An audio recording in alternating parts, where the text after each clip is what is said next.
ሰላም ጤና ይስጥልን እንደምን አላችሁ የተወዳጁ ተመልካቾቻችን ቅዳሜ ጧት ፋና 90 አሁን ደግሞ ጥቂት ደቂቃዎችን ወስደን ከእንግዳ ጋር ቆይታ እናደርጋለን። የዛሬው እንግዳችን መኮንን ከተማ ይፍሩ ይባላሉ። እውቁ ዲፕሎማት ከተማ ይፍሩ ልጅ ናቸው። ከ3 አመታት በፊት ደግሞ ከተማ ይፍሩ የሰላም የእድገትና የፓን አፍሪካኒዝም አቀንቃኝ በሚል ርዕስ አንድ መጽሐፍን አሳትመው ለአንባቢያን አብቅተዋል። መጽሐፉ በአጠቃላይ የያዛቸውን ይዘቶች ቆይታን የምናደርግበት ጉዳይ ይሆናል ማለት ነው። ይህንን ቆይታችን እናንተም ተመልካቾቻችን ተከታተሉን ዘንድ አስቀድመን ጋብዛለን። ስለተገናኘን በጣም ደስ ብሎኛል መኮንን። እኔም በጣም ደስ ብሎኛል። ስለጋብዛችሁን በጣም አመሰግናለሁ። 39ኛው የመሪዎች ጉባኤ ከፊታችን የካቲት ይደረጋል። እንግዲህ የአፍሪካን ህብረት ስናነሳ ደግሞ ቀድመን አባትን እናነሳቸዋለን። በጣም ረጅም ታሪክ ያላቸው ናቸው ከፓን አፍሪካኒዝም ጋር እንዲሁም ደግሞ ከህብረቱ ምስረታ ብቻ አይደለም የህብረቱ መቀመጫም አዲስ አበባም ጭምር እንዲሆን ደግሞ ጉልህ ሚና የተጫወቱ ትልቅ ሰው ናቸውና ዛሬ እንግዲህ ይሄንን ጉዳይ ዳሰስ እያደረግን ቆይታን የምናደርግ ነው የሚሆነው። መቼ ተመለስክ ግን? ቅርብ ጊዜ ነው የተመለስኩት። እመላለሳለሁ ግን አሁን ለመኖር መጥቻለሁ እስቲ አይደለ? አዎ ተጠቃለ። ሶሻል ሚዲያ ላይ ከቅርብ ጊዜያት ወዲህ በተለይ ደግሞ ፌስቡክን በደንብ ታሪኮችን በማጋራት ላይ ነው ያለኸው። ሰዎች ዘንድ ከተማ ይፍሩ ማን ናቸው፣ ምን ሰሩ የሚለውን ስራዎች በደንብ እየተመለከትን ነው። እንግዲህ መቼም እኔም ማቀው ታሪክ አለና የኔ ታሪክ አይደለም የቤተሰቤ ታሪክ አይደለም፣ ይሄ የሁላችንም ታሪክ ነው እና በተቻለ መጠን በተለይ ወጣቱ ትውልድ ታሪኩን እንዲያውቅ እኔ ማቀውን እንዲያውቅ ለማካፈል ነው። ያንን ፌስቡክ እንትን ገጽን እንደምታየው በቃ በትናንሽም ብዙም ጽፋለሁ እና ያንን ለማሳየት ነው እና እስካሁን ድረስ እንግዲህ ያደገ ነው። የኔም ገጽ ተከታዮችም ያደጉ ነው። ጥሩ ነገር ያደረኩ ይመስለኛል። የሰዎቹ ኮሜንት እኔ እስካሁን ድረስ እሱን የሚገፋፈኝ በተለይ ወጣቱ ይገፋፈኛል እና አዲስ ነገር ለነሱም ታሪክ እየሰሙ እየተማሩ ስለመጡ ደስ እያላቸው ነው የሚጽፉልኝ እና በጣም እሱን የሚገፋፈኝ ነው። ለመጻፍም ፖስትም ለማድረግ የሚገፋፈኝ እነሱ ናቸው። ፌስቡክ ላይ የማያቸው በጣም ታሪካዊ ትልልቅ ፎቶዎች አሉ። እሱን ሳይ እኔ የምረዳው አባት በጣም ታሪክን የመሰብሰብ ወይም ደግሞ ታሪክን የመሰነድ ትልቅ ነገር እንዳላቸው ነው የምረዳው። እኔ የሚገርምሽ ነገር ብዙን ነገር ያገኘሁት እኔ በተለይ ፎቶግራፎች ቤት ነው ያገኘኋቸው።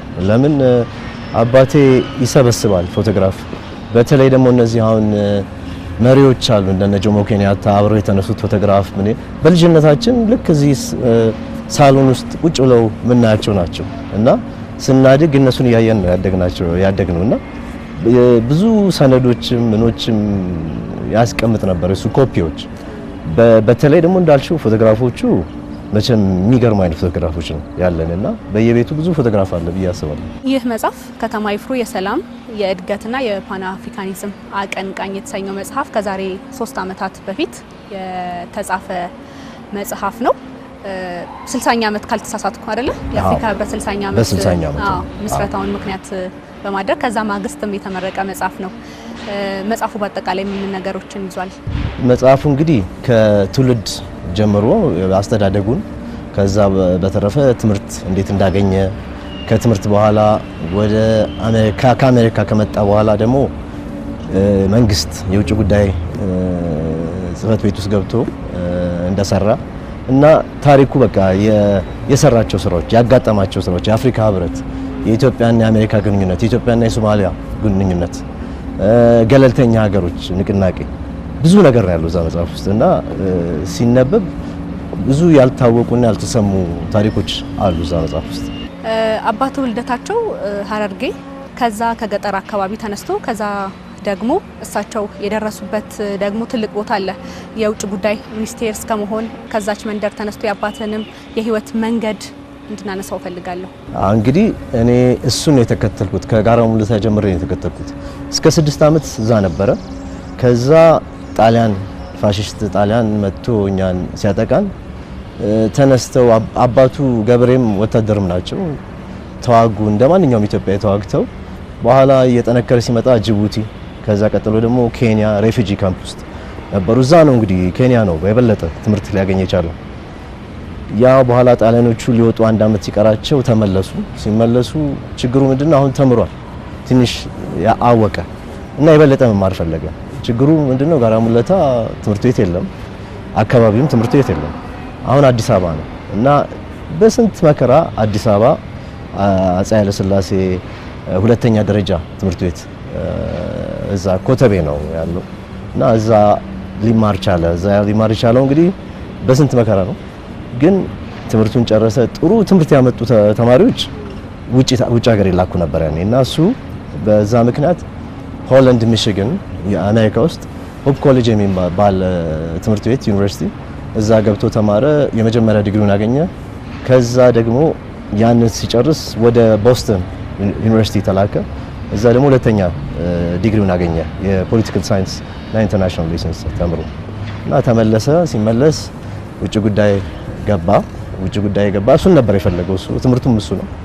ግን የሚገርምሽ ነገር ከዛ ለንጉሱ ልዩ ጸሐፊ እንዲሆን ታጨ እና ድሮ እንትን ይባል ነበር፣ ይሄ የጽህፈት ሚኒስትር የሚባል ነበር እና የእሳቸው ጽህፈት ቤት እዛ ነው እና ከእሳቸው ጋር ሊላመድ ቻለ። አዩት፣ በጣም አይተውት እሳቸው እንግዲህ ይሄ ልጅ እንግዲህ ያኔ 32 ዓመቱ ነው ውጭ ጉዳይ ሚኒስትር ሲያደርጉት እና ይሄ ልጅ ይሆናል ብለው በነበረው ሁኔታ የአፍሪካ አንድነት ድርጅት ገና አልተመሰረተም። ካሳብላንካ እና ሞንሮቪያ ቡድን የሚባሉ ነበሩ። ግጭት ብዙ አለ። የገለልተኞች ሀገር እንትን አለ። ይሄ ደግሞ የቀዝቃዛው ጦርነት አለና ያንን ሊሰራ ይችላል ብለው ያሰቡት ሰው እሱን መረጡት። እሳቸው ናቸው የመረጡትና ይኸው ከዛ በኋላ ይኸው እንደምታየው የአፍሪካ ህብረት እንዲመሰረት ትልቁን ድርሻ ወሰደ። ሌሎችንም ስራ ሰርተዋል። በእውቀቴ ሀገሬን ላገለግል እፈልጋለሁኝ ብለው ነው ወደ ሀገር የተመለሱት። እንዴት ትረዳዋለህ ይህንን የእሳቸው የሀገር ፍቅር መረዳት? የሚገርምሽ ነገር ያኔ ወጣቶቹ ያኔ በአባቴ ጊዜ የነበሩት ትምህርት ልክ እንደጨረሱ ሮጦ መምጣት ነው የሚፈልጉት እና የሀገር የማገልገል ስሜት አለ፣ የሀገር ፍቅር አለ። አሁንም ዛሬም እኮ አለ። ግን የነሱ ደግሞ ያኔ እዛ እቀመጣለሁ ብሎ ማሰብም የለም። የአሜሪካ እቀመጣለሁ ሳይሆን አሁን ፒኤችዲ እንዳልሽው የኢትዮጵያ መንግስት ነበር የሚከፍለው ያንን የፒኤችዲ እንትን አልችልም አለ። ለምን ሀገሬን አገልግላለሁ፣ ቤተሰቦቼን እረዳለሁ አለ እና መጥቶ እንኳን መጣ ነው ማለት። ለምን ባይመጣ ኖሮ ይሄ አጋጣሚ ላጋጥመው ይችል ነበር፣ ይሄን ሁሉ ስራ ላይሰራ ይችል ነበር። ከዚህ መጽሐፍ በፊት ታሪኮቻቸውን ልናነብ እንችላለን በሰፊው። ግን እንደዚህ የተሰነደ ነገር ከዚህ በፊት አልነበረም። ያ ቁጭት ነው እንድጽፍ ያደረገ። ምን መሰለሽ እኔ ጀመርኩት በፈረንጆች 2000 አየሁኝና ምንም ነገር የለም እና 2000 ዌብሳይት oyucreation.com የሚል ዌብሳይት አወጣሁ። እዛ ላይ የአፍሪካ አንድነት ድርጅት እንዴት እንደተመሰረተ የሱንም አጭር የህይወት ታሪክ አስቀመጥኩ። ማንም ሰምቶት አያውቅም እና የሚገርምሽ ነገር እስከዛሬ ድረስ የምንሰማው የሱን ይሄ ከመጽሐፉን በፊት የምንሰማው ከዛ ይመጣ ነው። እንዲያውም አንድ ሬዲዮ የሀገራችን ሬዲዮ ዌብሳይቱን እንዳለ የአፍሪካ አንድነት ድርጅት እንዴት እንደተመሰረተ ራሱ በሬዲዮ ላይ አውጥተውታል፣ በብዙ ነገር ላይ አውጥተውታል። ኢትዮጵያን ሄራልድ የኔን ዌብሳይት አትሞታል 2003 በፈረንጆች ማለት ነውና ከዛ መጣ ነው ሁሉ። ግን መሰለሽ እኔ ያንን የሰራሁት ድንገት አንድ ቀን የታሪክ ባለሙያ የታሪክ ወይ ከአዲስ አበባ ዩኒቨርሲቲ ወይ ከአንድ ቦታ ይሄን ዌብሳይቱን አይተው እነሱም ተቆርቁረው መጽሐፍ ይጽፋሉ ማለት ነበር እና ይገባኛል ሰው አይሳከለትም እና ጠበቅኩኝ እኔ። ከዛ በኋላ በቁጭት ያው ከ20 አመት በኋላ ነው መሰለኛው ከስንት አመት በኋላ ጻፍኩት መጽሐፉን ጻፍኩት። ለቤቱ የመጨረሻ ልጅ ነው፣ አራተኛ ልጅ አይደል? አራት ወንዶች ናችሁ ያላችሁት። የልጅነት ህይወት በተለይም ደግሞ እሳቸው ለአፍሪካ ያላቸው ቀናይነት ከሀገራቸው የተሻገረ የነበራቸውን ህልም እንዴት ትረዳው ነበር? ወይም ደግሞ ስለ አፍሪካ እሳቸው ምን ይሏችሁ ነበር? እኔ የምረዳ የነበረው ከልጅነት ጀምሮ እንዳልኩሽ ፎቶግራፍ፣ አሁን የቤተሰብ ፎቶግራፍ ምናምን አለ አይደለ? የኛ እነ ጆሞ ኬንያታ ምናምን ፎቶግራፍ ቤታችን ውስጥ አለ እና እኛ ራሳችን ሳናስበው እነዛ ፎቶግራፎች አስተማሪ ሆነውናል ለኛ። ማለት የአፍሪካዊነታችንን በደንብ አድርገን ነው ከልጅነታችን የምናውቀው በሱ ምክንያት ማለት ነው። የበለጠ እኔ ከሱ ጋር እንዲህ ለመናገር የቻልኩት ከእስር ቤት ከተፈታ በኋላ ነው። ከደርግ እስር ቤት ወደ 9 ዓመት ያህል ነው የታሰረውና ከዛ ሲወጣ 2 ዓመት ቁጭ ብለናል እኛ እዚህ ሀገርና ብዙ አወራን። የስሜቱ ለአፍሪካ ያለው ስሜት ለየት ያለ ነው ከጓደኞቹ ጋር እና ያለው ስሜት በቃ አገላለጹ ልክ ኢትዮጵያ አፍሪካ ማለት ነው ለሱ እና የሀገራዊ ስሜቱ ትልቅ እንትን ነው። ለኔ አሁን እንደ ሁላችንም እንደዛ አይነት ስሜት ቢኖረን ደስ ይለኛል አላለሁ። ስለ አፍሪካ በተለይ ትልቅ ስሜት ነበረው። አፍሪካ የነበረው ፍቅር ትልቅ ነው። ብዙ የልጅነት ህይወትን እሳቸው እስር ቤት ነበሩ አይደለም? 9 ዓመት ቀላል አይደለም። እሳቸው ሲታሰሩ የስንት ዓመት ልጅ ነበርክ ማለት ነው? ልክ ጥቂት ወራት ቀርቶ የነበር 7 ልጅ ነው። ከባድ ነው ስታስቢው። በዛ ሰዓት አባት ሲወሰድ ደግሞ ያን የመጀመሪያ ጊዜ ነው እንደዛ አይነት ነገሮች ሲሆኑ ለኛ ትልቅ ለወንድሞችም ለኔም የሚያስደነግጥ ነው። ግን እናታችን ጠንካራ ሰው ናት እና እሷ ናት ሸፍና ከሁሉ ነገር ያሳደገችን እሷ ናት። ብቻም ትልቅ ምስጋና ይገባታል። አብዛኛው የህይወት ታሪኩ መጽሐፍ ላይ የተካተቱ ሀሳቦች ከሳቸው ጽሁፍ የተወሰዱ ናቸው። ከሱም ጽሁፍ የተወሰደ ነው፣ ግን ከሪሰርች ብዙ ሪሰርች አለ። እንደገና ደግሞ ኢንተርቪውም የተደረገበት አለ። ብዙ ሰው ያልሰሙት ማንም ያልሰማው ኢንተርቪው ሁሉ አለ ቤት ገና አስፈቅደን እንግዲህ አንድ ቀን የኢትዮጵያ ሕዝብ እንዲሰማው እናደርጋለን። በጣም ለየት ያለ ኢንተርቪው ነው። ሁሉም ነገር የሚናገረው እዛ ላይና እሱ አለ። ግን ብዙ ጋዜጦች፣ የውጭ ሀገር ጋዜጦች፣ መጽሐፍት እኔ ስንት ዓመት ሪሰርች እንዳደረኩ ብታይ የአሜሪካ ይሄ ኮንፊደንሻል ፋይልስ አሉ። እነሱን ሁሉ ገብቼ አውጥቼ ብዙ ነገር ነው ያደረኩት ያንን ለማግኘት። ለምን ብዙ ታሪኮች አሉ እዛ መጽሐፍ ውስጥ እና ለእያንዳንዱ ታሪክ ብዙ መመራመር ማድረግ ነበረብኝ፣ ሪሰርች ማድረግ ነበረብኝና ቀላል አልነበረም ያንን ለመጻፍ። በአፍሪካ ህብረት ምስረታ ትልቅ አስተዋጽኦ አበርክተዋል ስንል የምናነሳቸው በርከት ያሉ ጉዳዮች አሉ። አንድ የተናገሩት ንግግር ነበር። በተለይ አፍሪካውያን የራሳቸውን ችግር በራሳቸው መፍታት የሚችሉባቸውን አውዶች ማስፋት እንደሚጠበቅ ያነሱ ነበር። ከዛ ንግግር በኋላ ከ2 ዓመት በኋላ ነው ምስረታው የነበረው። እሱ ሂደት ምን ይመስል ነበር? እሱ እንግዲህ ይኸውልሽ ያኔ እሱ ያንን ሲናገር አፍሪካ ለሁለት ከተከፍላ ነበር። ይሄ ካሳብላንካ በኳሜ ንክሩማ በፕሬዝዳንት ኳሜ ንክሩማ የሚመራው፣ በሞኖቪያ ግሩፕ ደግሞ በናዚክዌ በናይጄሪያው፣ በላይቤሪያው ደግሞ እነ ታብመን ዊሊያም ታብመን የሚመራ አለ። ማለት የካሳብላንካውን ቡድን ሀሳብ አንቀበልም እኛ ዛሬ ውህደት ዛሬ አንፈልግም ቀስ በቀስ የሚሉ ናቸው። እነዛ እንግዲህ አልተስማሙም ብቻ አይደለም። ከሞኖቪያ ቡድን ውስጥ አንድ ሰው በፈንቅለ መንግስት ተደርጎ የቶጎ መሪ ተገደሉ። ያ ደግሞ የበለጠ ነገሮችን አባባሰና እስከ አለመነጋገር ሁሉ ደርሶ ነው። እንግዲህ አቶ ከተማ እዚህ ላይ ነው የማይነጋገሩ ትላልቅ መሪዎች ናቸው። እነ ኳሜ ንክሩማ፣ እነ ገማል አብዱል ናስር፣ ሴኩ ቱሬ፣ ዊሊያም ታብማን፣ ሁፍሬት ቧኜ በዚህኛው በኩል ብዙ ትላልቅ ናቸው። እነሱን ነው እንግዲህ አስማምቶ በየአገሩ እየሄደ አነጋግሮ ኢትዮጵያ አዲስ አበባ እንዲመጡ ተደርጎ ያ የሚታወቀው ታሪካዊ ስብሰባ ተደርጎ የአፍሪካ አንድነት ድርጅት እንዲመሰረት አደረገ። ግን ብዙ ነገሮች ተደርገዋል ያ እንዲሆን እና ቀላል አልነበረም። ትልቅ ዲፕሎማሲ ነው የተሰራው በዛ ሰዓት። እንዳይመሰረትም ከሚፈልጉ ሌሎች የምዕራባውያን ሀገራት ጋር ፊት ለፊት የተጋጩበትም መጽሐፉ ላይ ጠቅሼዋለሁ። ትልቅ ምዕራባውያን ሀገሮች የአፍሪካ ህብረት ወይም የአፍሪካ አንድነት ድርጅት ሊመሰረት አይፈልጉ ነበር። እዛ መጽሐፍ ውስጥ አለ። እንዲያውም አንድ አምባሳደር አቶ ከተማ ከስልጣን ወርቶ ለኛ የሚሆን ፖሊሲ የሚያራምዱ ሰዎች አሉ ኢትዮጵያ መንግስት ውስጥ ብለው ስም ሁሉ ያስቀምጣሉ እዛ ላይና ያ ሁሉ ተደርጎ ነው። ይሄ እንግዲህ ያንን ያውቃሉ እሱ ለምን ኳሜ ንክሩማ እኮ በኋላ ላይ ከስልጣን እንዲወርዱ ተደርጓል። ሉሙምባ ተገለዋል። ይሄን እያወቀ ነው እሱ እንደዛ የሚታገል የነበረውና ራስን እውነት ለመናገር ለሀገርና ለአህጉር መስዋዕት ማድረግ ነው እና ትግል ነው። ስንት ትግል ነው። እንዳይመሰረት የማይፈልጉ ብዙ ነበሩ፣ ግን ተመሰረተ። እንዲያውም የአፍሪካ አንድነት ድርጅት ከነ አውሮፓ ዩኒየን እኮ በፊት ነው የተመሰረተው እና ያንን ማድረግ ቀላል አልነበረም በዛ ሰዓት። የህብረቱ መቀመጫ ደግሞ የት ይሁን የሚለው ደግሞ ሌላኛው ጉዳይ ሆኖ የመጣ ነበር። ከምስረታው ጋር ቀዳሚውን ስፍራ የምትይዘው ኢትዮጵያ መቀመጫው እዚህ እንዲሆን በርካታ ጥረቶች ይደረጋሉ። ከዛ ሌሎች ሀገራትም እንደዛው በተመሳሳይ። የእሳቸው ሚና እንዴት ነበር? እንግዲህ በተለይ ሴኔጋል ብዙ ሀገሮች ሰበሰበች። ፈረንሳይ ተናጋሪ ሀገሮችን ሰብስባ በቃ ሴኔጋል እንዲሆን ብለው እንትን መግለጫ ሰጡ። ሲሰጡ እሱ ከዛ በፊት ተናግሮ ነበር ቶሎ ብለን ይሄን ነገር ብናደርገው ይሻላል ታሪኩ እየታወቀ አሁን ብሎ ነበር። ግን አይቀስበል ተባለ ሲባል ከጥቂት ወራት በኋላ ሴኔጋል ተናገረች።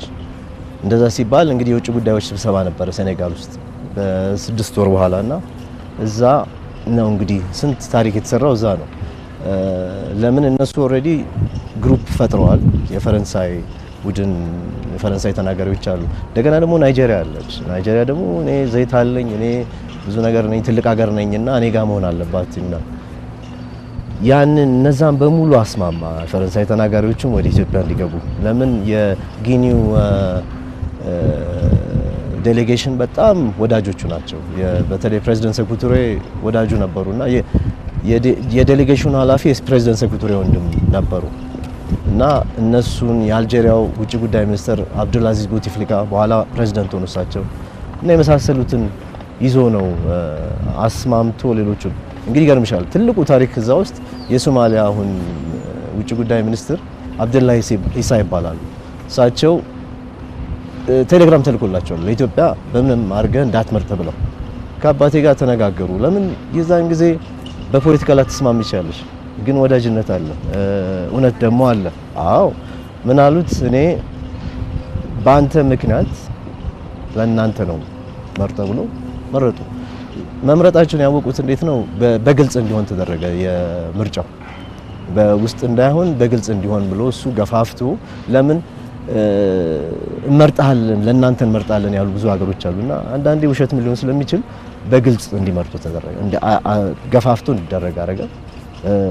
በድምጽ ብልጫ እኛ ብዙ ድምጽ ያገኘው እኛ ነን። ይሄው እንደሚታየው የአፍሪካ አንድነት ድርጅት ኢትዮጵያ ሊሆን ይችላል መስሪያ ቤቱ። ዛሬ መቀመጫችንን እዚህ ለማድረግ በቅተናል። ኢትዮጵያ የአፍሪካ ህብረት መቀመጫ ናት ስንል በአመት አንዴ ስብሰባዎች የሚደረጉባት ናት ብቻ ማለት አይደለም። መቀመጫ በመሆኗስ እንደ በአህጉሩ ላይ ያላትን የበላይነት ከማስጠበቅ ጋር ተያይዞ ምን አግኝታለች ብለህ ታስባለህ?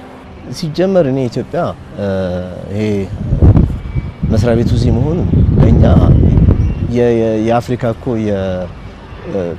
ዋና ከተማ እንደማለት ናት። አሁን አዲስ አበባ አሁን ለምን የዲፕሎማቲክ ዋና ከተማ አዲስ አበባ ናት እና ከዛ ጋር የሚመጡ ብዙ ነገሮች አሉ። ተሰሚነቱ አንደኛው ትልቁ ተሰሚነት በተለይ በዛ ሰዓት የአፍሪካ አንድነት ድርጅት እንዲመሰረት ማድረግ ራሱ የዲፕሎማሲያችንን እንዴት ጥሩ እንደነበረ ያሳያል። እና ከዛ በኋላ ምንድነው የመጣው ግጭት ሲመጣ ፈረንጆቹ እና አሜሪካ እና ምናምን እኛ ጋር ነበር የሚመጡት። ያ ትልቅ ፖለቲካል ካፒታል ነው። አሁንም ለዛሬም ፖለቲካል ካፒታል ነው። ለምን እኛ ስንናገር አፍሪካ እንዳለ እንደሚሰማ አውቃለሁ።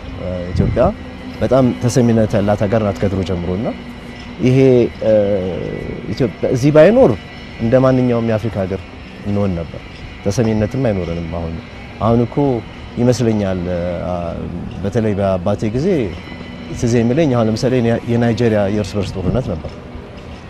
የጠቅላይ ሚኒስትሩ የእንግሊዝ ጠቅላይ ሚኒስትር እዚህ መጡ። እኛን ለማማከር ነው የመጡት እዚህ። ስለዛ የአልጄሪያ እና የሞሮኮ ጦርነት የነበረ ጊዜ አሜሪካኖች እኛ ጋር ነው የሚመጡት እና ኢትዮጵያ ትልቅ ቦታ ነው ያላት በዚህ ምክንያት በዚህ ጽህፈት ቤቱ እዚህ ስላለና በተለይ ደግሞ ትልቁን ስራ ስለሰራን እኛ ዓለምም ያውቀዋል እና የኛንም የዲፕሎማሲ ችሎታ ስለሚያውቁት በዛ ነው ምክንያት ነው። አንተ የ7 ዓመት ልጅ ሳለ አባት ወደ እስር ቤት ገቡ። ከዛ ደግሞ ከ9 ዓመት በኋላ ተፈተው ዳግም ተገናኝታችኋል። ስለዚህ ከ17 ዓመት በኋላ ከአባት ጋር በደንብ የመገናኘት እድሉ ነበረ ማለት ነው። እንደ አባት ደግሞ እሳቸው እንድናነሳ ፈልጋለሁ። እንደ አባት ይገርምሻል፣ እኔ አሁን ያኔ ጎረምሳ ነኝና በቃ ሀሳቤን ነው የምገልጸው። በተለይ በነበረው የፖለቲካ ሁኔታ እኔ ምንም አላውቅም፣ ግን አውቃለሁ ነው አይደለ በዛ ጊዜ እድሜ እና ይሰማኛል። የሚገርመው ነገር በጣም ያዳምጥና ሲያስተካክለኝ ቀስ ብሎ ነው የሚያስተካክለኝ እንዲገባኝ አድርጎ። እኔ ደግሞ ፊት ለፊት ነው የምናገረው እንደሱ ከሱ ነው መሰለኝ እኔ የሚወሰድኩት። ፊት ለፊት ስለምናገር እሱን ይወዳል። በጣም ደግ ነው። አንድ ነገር አድርግልኝ ስለው አይቀርም። ኳስ ተጫዋች ነበርኩኝ፣ ኳስን እየመጣ ያል ስጫወት ያል ዋጭም ነበርኩኝ እየመጣ ያል ይደግፈኛል። በቃ እንደዚህ አይነት አባት ነው። የሚገርምሽ ነገር ነው የማልጠይቀው ነገር የለም እሺ ነው የሚለኝ እና ጸባያው ነው። እኔ በጣም ይሄን ሁሉ እንድጽፍ ያደረገኝ ጸባያው በቃ ለሰው የነበረው ሰውን ያከብራል። ልጅ ትልቅ ትንሽ አይልምና በጣም ያከብራልና በጣም አባቴ በጣም በዛ ነው እኔ ማስታውሰው ሁሌ በጥሩነት ነው ማስታውሰው ሁሌ የምሳሌ አድርጌ ነው የሚያወራው። ቤተሰባችሁን እንተዋወቃችሁ ወንድሞችህን? ትልቅ ወንድሜ ሙልጌታ ከተማ ይባላል። ከሱ ቀጥሎ ደግሞ ዮሐንስ ከተማ፣ ከዛ የኔ ደግሞ ታላቅ ሚካኤል ከተማ ይባላል። ወደዚህ እንደተመለስክ ነግረኸኛል። አሜሪካን ሀገር ረጅም ጊዜ ኖርሃል። ምን ላይ ነበርክ? እኔ አሁን ይኸውልሽ እዚህ ተመልሼ እንግዲህ የሱን ፈለግ ለመከተል ፈልጋለሁ። በተለይ አፍሪካ ማንነት ላይ በጣም መስራት ፈልጋለሁና እሱ አይነት ስራ ላይ ለመስራት ነው የመጣሁት እዚህና እንግዲህ እግዚአብሔር ብሎት ያሳካዋል ብዬ አስባለሁ። ስለሰጠኝ ጊዜ በጣም ነው የማመሰግነው። እኔም በጣም አመሰግናለሁ። ተመልካቾቻችን የዛሬው የቅዳሜ ጠዋት የእንግዳ ሰዓታችን የተከታተላችሁትን ይመስል ነበር። ቀሪ የፋና 90 ጉዳዮች ይቀጥላሉ። በያላችሁበት መልካም ጊዜ ይሆንላችሁ።